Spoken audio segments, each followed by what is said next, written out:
lead coach and podcast host at Radical Candor, and I want to take you back in time about 15 years ago, long before Zoom and video calls. I'm working on this really big technology project, and my role, I'm responsible for content for the website as well as for user research. So questions like, what was it people wanted from the website? Why would they visit it?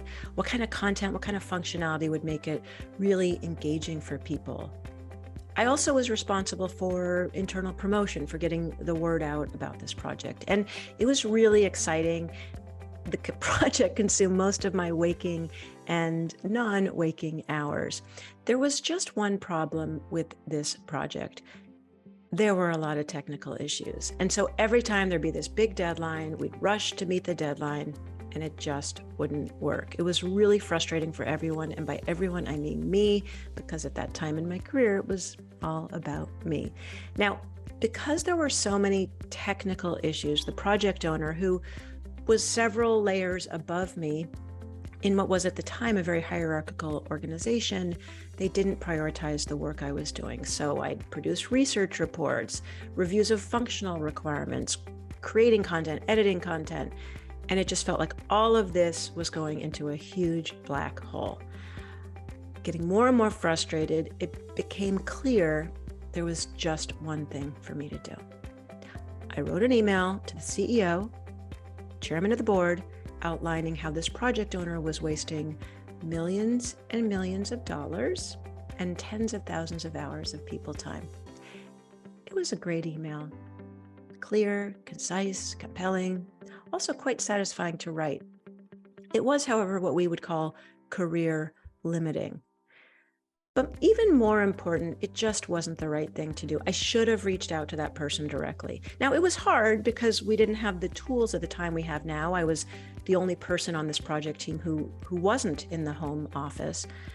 But if I'm really honest with myself, I think what was going on for me also was this idea that somehow we think it's okay to kind of kick up, to act like a jerk above us because this person is higher than you in the organization. But they still deserved me doing this in a one-on-one fashion rather than doing it publicly. I think when we're exhausted, when we're stressed, we don't always think about the idea that the people we're working with are still people. And so I acted like a real jerk. That is my obnoxious aggression story.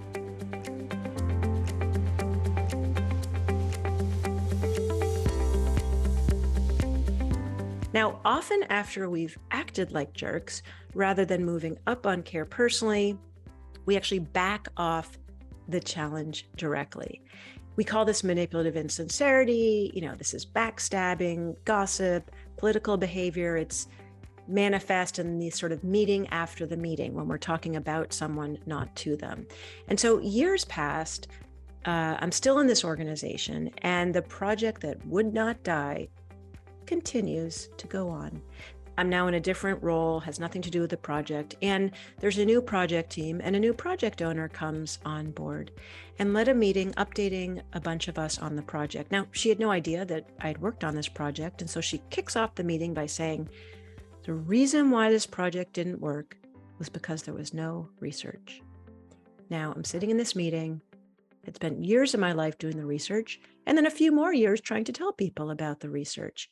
But at that point, I'm so burnt out, I'm so stressed and exhausted. I just nod and I smile along, say, that makes so much sense.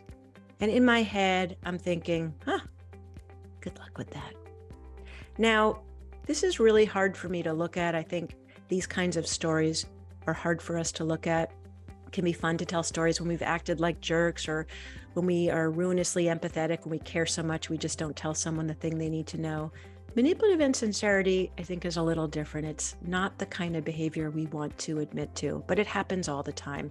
And there were really two big things that came out of this for me. One is I realized that my actions were very out of alignment with my values. And so it was a really great way to hold a mirror for what was really going on for me and changes I need to make.